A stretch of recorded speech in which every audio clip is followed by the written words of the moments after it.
Le 4 novembre 2021, je me suis lancé dans un projet un peu fou. Faire le tour de la planète en stop. Du voilier stop pour traverser les océans à la simple voiture, ma règle est simple. Compter sur la seule force de mon pouce pour rentrer à mon point de départ. Moi, c'est Antonin. Alors si tu veux suivre mon aventure autour du monde, abonne-toi. Salut tout le monde, nous voilà repartis pour du stop aujourd'hui. L'objectif c'est Yogyakarta, c'est environ 6 heures de route. Le problème c'est que la station-service où on est, elle est fermée. Donc il n'y a quasiment aucun véhicule qui passe. Donc a priori, on va rester bloqué un bout de temps.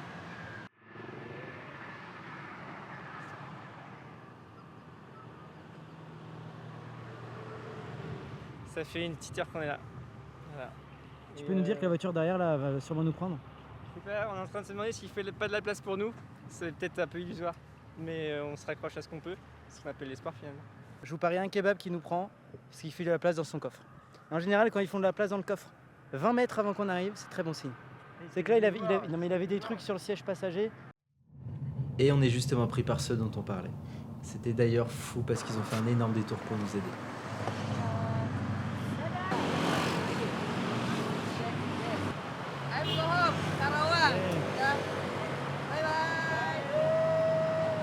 On vient d'arriver à Yogyakarta, c'est un petit peu le bazar dans la ville, ça s'étend vraiment énormément.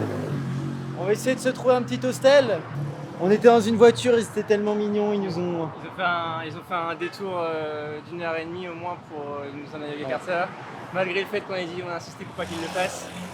Mais vraiment trop gentillesse là-dedans. C'est vraiment phrase touriste classique, mais là c'était vraiment trop mignon. Cette générosité, ils ont rien mais ils donnent tout. Exactement. Ils ont vraiment tout. C'est ça le bien. C'est vraiment phrase de touriste, mais ils ont rien. Bah si, j'avais quand même des trucs, je pense. Non, je pense qu'ils avaient sont braves. ils avaient un peu de tuné quand même.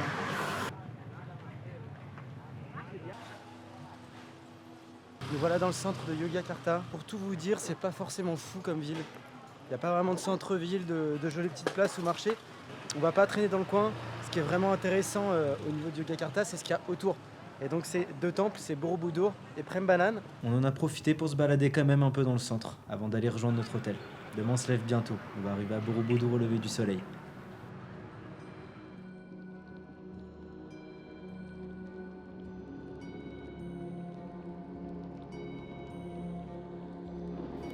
Dressé là depuis des siècles, c'est tout simplement le plus grand sanctuaire bouddhiste au monde. Vue du ciel, la structure se dévoile dans toute sa splendeur. Elle prend la forme d'un mandala géant, symbolisant les étapes pour atteindre le nirvana. Sa visite nous a offert un vrai temps de respiration dans notre parcours frénétique en stop. Je vous laisse profiter de cette atmosphère suspendue.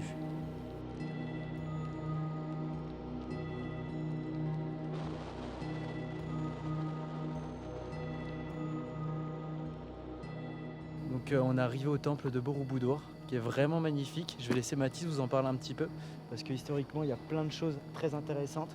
Il date du 9e siècle. Donc un temple bouddhiste, on a un peu déjà vu à Bali les différences entre hindouisme et bouddhisme, c'est des religions assez liées qui viennent toutes d'Inde, mais le bouddhisme a mis un peu de côté les divinités du panthéon hindouiste, et là on se concentre beaucoup plus sur la figure de Bouddha. Alors Bouddha c'est un statut, mais on a un Bouddha très célèbre, Siddhartha Gautama au 5e siècle avant Jésus-Christ, et c'est celui qui a mené la voie en fait justement à la loi bouddhique. Et du coup, ce temple, il est dédié à Bouddha, à sa vie, et puis aussi à comment le pèlerin peut atteindre l'éveil, le nirvana, comme Bouddha. Et du coup, il est divisé en 3 parties. Et aussi, tout en bas, alors on en verra peut-être après, mais on a une des frises qui raconte un peu la vie des corps, la vie des formes à Java au 9e siècle. Et ça, c'est hyper intéressant pour les archéologues, parce qu'on peut avoir du coup les vêtements, on peut voir aussi comment ils vivaient, les mariages, etc. Donc ça apprend quand même pas mal de choses à ce niveau-là. Donc après le 11e, où il y a une grosse éruption d'un volcan qui n'est pas très loin d'ici, le Merapi, qui a en partie enseveli le temple. La végétation aussi a enseveli un peu tout ça, ce qui fait que le temple a été un peu oublié. Jusqu'au 19e, on l'a redécouvert. Et là, il y a eu plusieurs campagnes, 19e, 20e, pour essayer de déblayer un peu tout ça. La première campagne, on a essayé avec 200 villageois en 2 mois, on a essayé d'enlever le plus gros. Le plus gros taf qui a été fait ici, c'est par l'UNESCO dans les années 80, où en fait ils ont tout défait. C'est-à-dire que les 1 million de pierres qu'il y a, les 1 million de blocs, ils ont tout enlevé. Ils ont mis une grosse dalle en béton pour faire en sorte que le monument tienne mieux.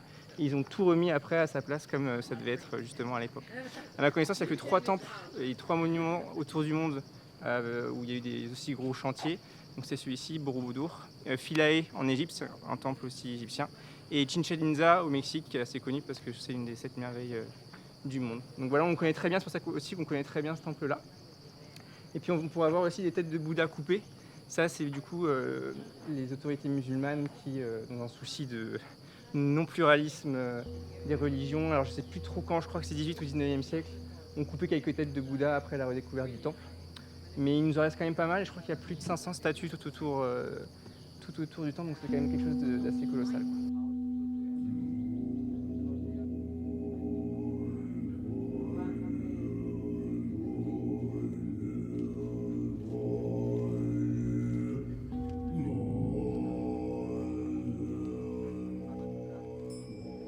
On est arrivé tout en haut de Borobudur. Donc là, on est vraiment dans les zones circulaires qui représentent du coup le nirvana. Dans les étages du bas, on avait vraiment beaucoup de détails, beaucoup de sculptures sur la vie quotidienne, sur des passages d'histoire. Et puis là, en fait, quand on est sur les étages du haut, donc quand on passe au niveau du nirvana, il n'y a plus aucun détail et toutes les pierres sont lisses parce que tout simplement, ils ne savaient pas à quoi ressemblait le nirvana.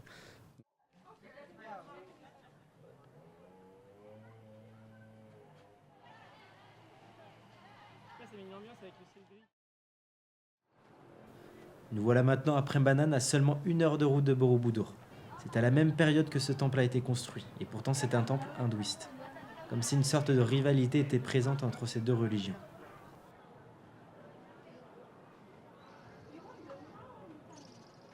Du coup, Prambanan, temple hindouiste, on a un peu parlé à Bali. Ici, alors, les temples célèbrent les 3 grosses divinités hindouistes, ce qu'on appelle la Trimurti. Donc Brahma, le dieu créateur, Vishnu, le dieu protecteur, et Shiva, le plus important. On verra que le plus important des temples ici, des Kandis, c'est celui de Shiva. Donc c'est 3 divinités qui sont célébrées ici. Et le Prambanan, il a été construit au 9e siècle, hein, dans les mêmes chronologies que Borobudur qu'on a vu ce matin. Mais là, celui-ci hindouiste n'est pas du tout bouddhiste, donc aucune figure de Bouddha comme on a pu voir à Borobudur.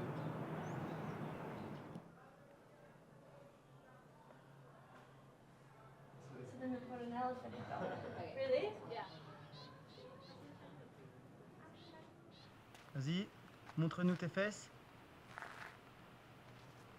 Super, super Mathis. Après cette pause historique très sympa, on va reprendre le stop parce qu'on a pas mal de chemin à faire. Le réveil pique, il est 6h du mat. Mathis est en train de nous faire un super petit panneau Jakarta. Là, l'idée d'aujourd'hui, comme vous pouvez le voir sur le panneau, c'est au moins rejoindre Jakarta. Et encore mieux que Jakarta, ce serait de rejoindre l'île de Sumatra. Mais bon.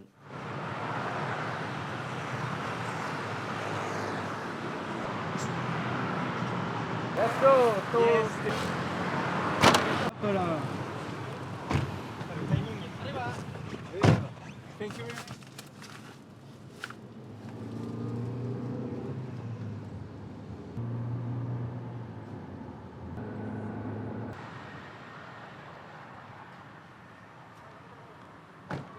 Allez, on a avancé d'1 heure de route, c'est nickel, on s'est mis sur l'autoroute.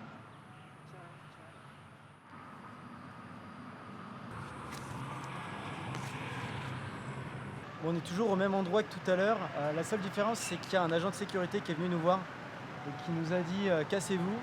En fait, on n'a pas trop compris ce qu'il nous a dit. Il nous a dit de nous asseoir sur ce banc. On a l'impression qu'il est en train de chercher un véhicule pour nous. On lui a expliqué bien le principe qu'on était en stop, on a dit qu'on ne cherchait pas de bus, machin. Il a l'air de bien avoir compris, mais on n'a pas trop l'impression de le comprendre pour l'instant. Mais Ouais, ne vous inquiétez pas, asseyez-vous et donc on va voir dans les prochaines minutes en fonction de la visa. Mais... Bon, là, c'est vraiment l'enfer. De ce que j'ai cru comprendre, l'agent, il veut pas qu'on fasse de stop sur l'autoroute. Parce que là, on est au milieu de nulle part, on peut pas, si on sort de l'autoroute, on est vraiment foutu, quoi. Donc là, j'espère vraiment qu'il va pas nous faire chier trop longtemps, qu'il va nous laisser faire du stop sur le bord de la route. Eh bien, je suis dans une ambulance, mais j'ai rien de grave. Pas de panique, papa, maman, vous inquiétez pas. Ils nous font sortir de l'autoroute, ils sont très gentils et tout, hein, mais visiblement on gêne peut-être les gens qui roulent ou pas, je sais pas.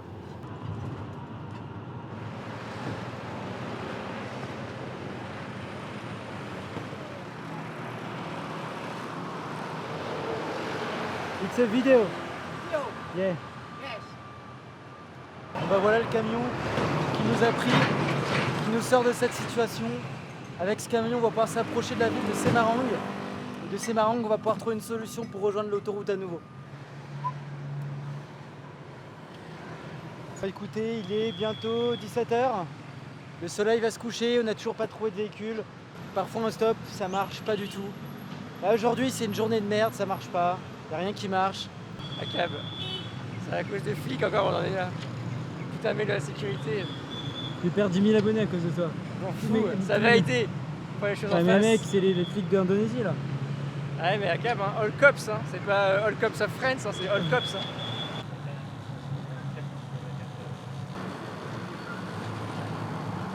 Il y avait des sortes de... On attendait du coup un camion. Le soleil, c'était 10 dernières minutes d'ensoleillement. Il y avait des vagues de voitures qui arrivaient une par une. Et on s'est dit c'est la dernière vague qu'on se fait, la dernière fournée. Et aucune voiture nous prend. Et là on se retourne, il y a un mec qui nous appelle et qui dit bon bah venez avec moi, je vais à Jakarta. Et là, incroyable. Cette journée en difficulté, on a poussé jusqu'au bout. Tu vois. Il faut persévérer des fois. Au moins 6 heures de route, certainement plus pour un camion qui a l'air pas très rapide. Mais au moins cette nuit, on aura bien avancé. C'est ça.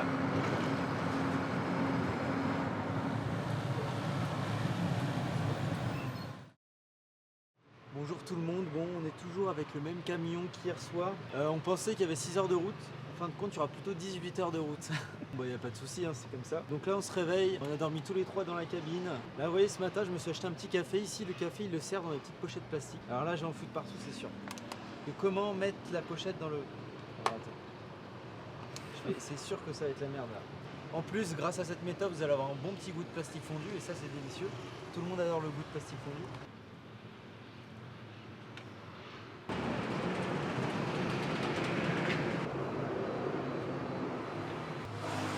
How are you? Yeah.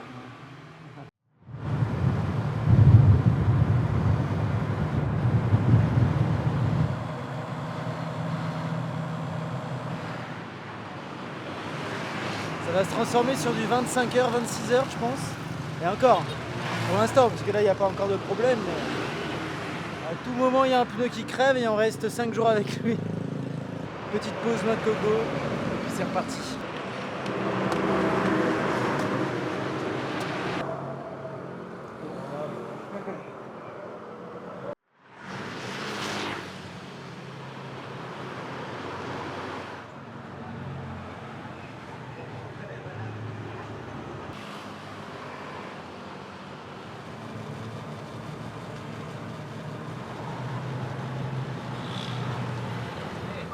Et merci d'avoir été aussi généreux avec nous. Allez, speak. Dan terima kasih telah bermurah hati kepada kami. Ini ada hotel yang murah.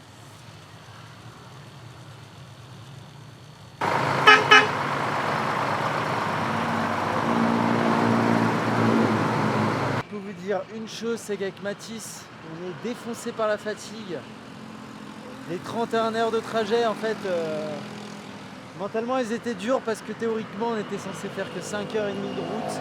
On s'est pris un petit hôtel là, un petit hôtel. Si les photos ne mentent pas, on va se régaler. Parce que là, on a vraiment besoin de se reposer de manière qualitative. Nous avons passé la nuit. On a fait une petite nuit de 8 heures.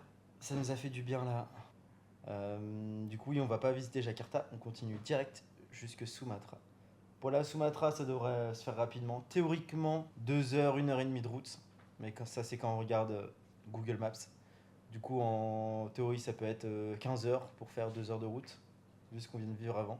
Il y a des choses qui vont changer, donc ça va quand même être cool. Ça va donner un petit nouveau souffle de changer d'île, je pense. Là, il est 11h59, on a le check-out dans 20 secondes.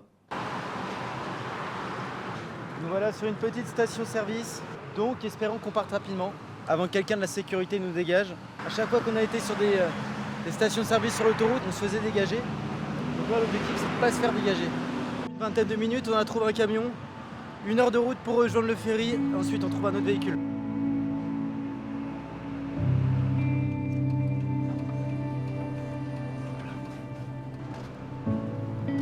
It's a video.